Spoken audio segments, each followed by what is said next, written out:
তোমার পবিত্র ঘরে হয়েছি হাজি, তোমার কোনো শরীক নেই আমরা যে হাজি।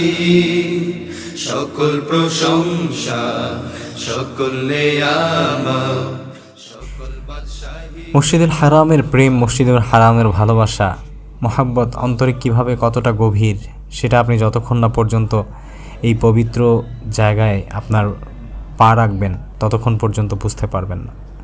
তো যেহেতু আমাদের আসলে এটা প্রথম ওমরা ছিল, সেজন্য আমি বিশেষ করে একটু ইতস্তত ছিলাম, যেহেতু এর আগে আমার অভিজ্ঞতা হয়নি। আমার আম্মাও প্রথম, কিন্তু তামান্না আসলে এর আগে ছোটোবেলায় ওমরা করেছে, বড় হজ করেছে এবং বড় হয়েও করেছে। ওর জন্য এই অভিজ্ঞতাটা নতুন না, পুরনো। কিন্তু যেহেতু আসলে অনেক দিন পরে আবার আসলো, সেজন্য সব কিছুই নিয়ম কানুনগুলো হয়তো বা একটু নতুন।